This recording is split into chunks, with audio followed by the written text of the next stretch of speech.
बहुत सी औरतें हैं मेरी तरह जो अपनी केयर नहीं करती स्टार्टिंग से। फिर चाहे वो टीन एज हो, जॉब का टाइम हो, या फिर शादी के बाद वो अपना नाश्ता नहीं करती हैं, टाइम पे खाना नहीं खाती हैं, या अपने को लेके वो ज़्यादा एक्टिव नहीं रहती हैं, सेल्फ़ केयर नहीं करती हैं। उनको आज मैं ये बताना चाहूँगी कि ये सब करके आप अपना ही नुकसान कर रही हैं। हम लोग क्या करते हैं ना, हम लोग अपने आगे किसी और को रखते हैं, अपने ऊपर किसी और को रखते हैं। फिर चाहे वो फैमिली हो, हस्बैंड हो, बेबी हो, या कोई भी हो, उसको हम लोग अपने ऊपर रख लेते हैं कि हम अपनी केयर छोड़ के हम उनके काम को पहले प्रायोरिटी देते हैं, प्रायोरिटाइज़ करते हैं, उनको खुश रखना, उनका काम करना। पर आगे चल के एक एज के बाद यही सब चीज़ें जो हैं हमारी बॉडी पे, हमारी हेल्थ पे बहुत इफ़ेक्ट करती हैं। मैं पर्सनल एक्सपीरियंस से बता रही हूँ। मैं जॉब कर रही थी तब भी मैं लापरवाह थी खुद को लेकर। मैं पढ़ रही थी तब भी मैं लापरवाह थी, और शादी के बाद तो मैं बहुत ही ज़्यादा लापरवाह हो गई। पहले का तो अब याद नहीं मैं क्यों केयरलेस थी अपने को लेके, लेकिन शादी के बाद मेरा एक मोटिव था सबको खुश रखने का, फैमिली को। कुछ भी हो जाए उनका काम मैं पहले करती थी। नाश्ता करना ना करना, खाना टाइम से खाना ना खाना बात की बात है, लेकिन घर वालों का काम टाइम से करना मेरी प्रायोरिटी बन गया था। मैंने 8-9 साल, बहुत 8-9 नहीं कहूँगी, मेरी शादी को 9 साल हुआ, मतलब 5-6 साल 7 साल में मतलब केयरलेस रही घर पे। और 5-6 साल बाद मुझे धीरे धीरे दिखा कि मेरी बॉडी अब मेरा साथ नहीं दे रही है। एक एज जैसे जैसे मेरी बढ़ती गई वैसे वैसे मेरी बॉडी फंक्शन करना कम कर दी, बॉडी में इफ़ेक्ट दिखने लगे, हेल्थ मेरी गिरने लगी। फिज़िकली इफ़ेक्ट होता था तो मेंटली और ज़्यादा इफ़ेक्ट पड़ता था। और फिर मैंने पाया कि जिनके लिए मैं ये सब कर रही हूँ, जब मैं बीमार पड़ी या मुझे कुछ होता है तो वो लोग हमारे आसपास नहीं हैं।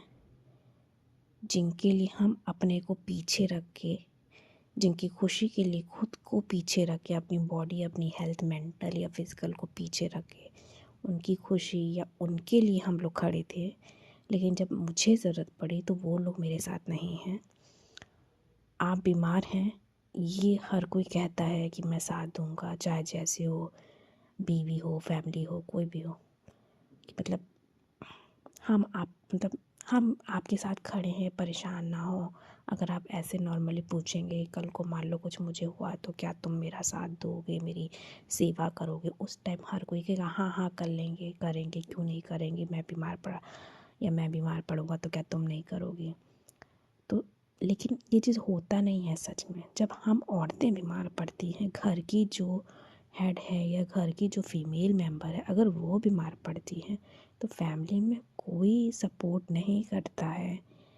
एक दिन ठीक है, आदमी करेगा, लेकिन अगर आप लंबे 2-3 दिन बेड पे पड़ गई तो आपको आपकी वैल्यू दिखा दी जाएगी कि आप सिर्फ घर में खाना बनाने, घर के काम के लिए ही हैं, और कुछ आप हमसे उम्मीद मत रखिए। और ऐसा होता है, सारे केसेस में तो नहीं कहूँगी, लेकिन मोस्टली केस में ऐसा होता है कि जब घर की फीमेल मेंबर बीमार पड़ती है तो एक दिन इंसान, मेल मेंबर या फैमिली जो है ठीक है कर लेगी, कह देगी हाँ ठीक है रेस्ट कर लो या क्या, लेकिन नेक्स्ट डे से आप उनके फेशियल एक्सप्रेशन के थ्रू या उनकी हरकतों से आपको पता चल जाएगा कि वो आपको सपोर्ट नहीं कर रहे हैं। फिर अगर वो अपना काम कर भी रहे हैं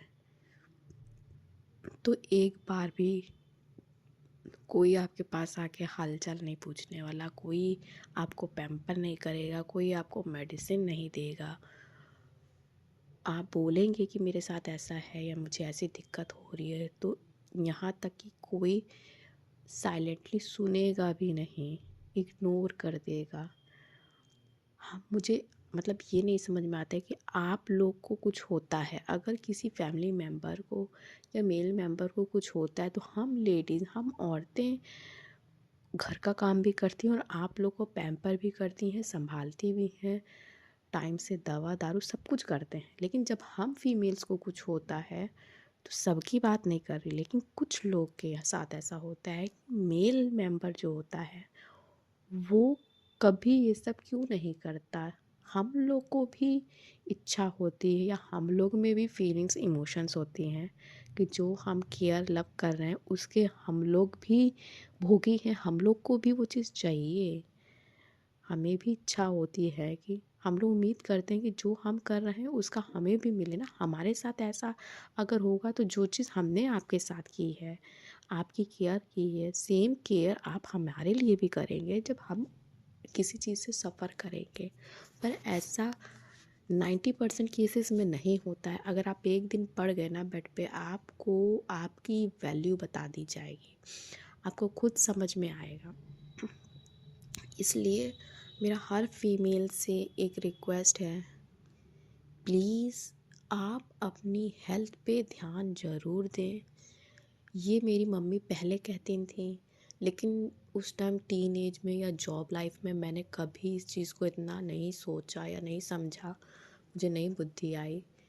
शादी के बाद और जैसे जैसे मेरी एज बढ़ रही है, अब मैं वो चीज़ रियलाइज़ कर रही हूँ। तो मैं टीन एज गर्ल्स, नई लड़कियों को और जो जॉब में उन सब को कहूँगी कि काम होता रहेगा, लेकिन अपनी बॉडी को सबसे पहले रखिए, सबसे ऊपर रखिए, बाकी चीज़ें बाद में।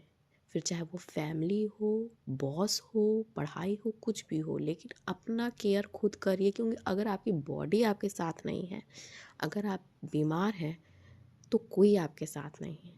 आपकी बॉडी है तो सब आपके साथ हैं, आपकी हेल्थ अच्छी है तो सब आपके साथ खड़े।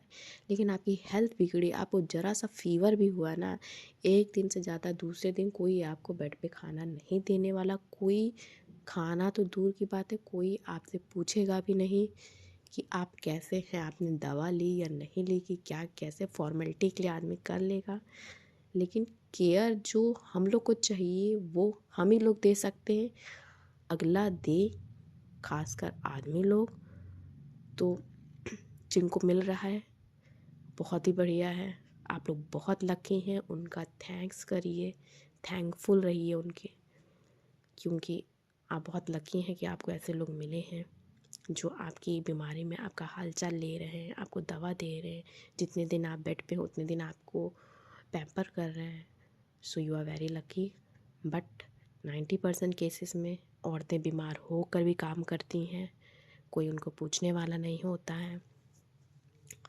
सो please girls, take care of your health, health first, then बाकी सब चीज़ें, बॉस, पढ़ाई, फैमिली, घर का काम, कुछ भी। बस इतना ही कहना चाहूँगी, मन में बहुत भरा हुआ था, सो आप लोग के साथ शेयर किया। Thank you, bye bye, take care.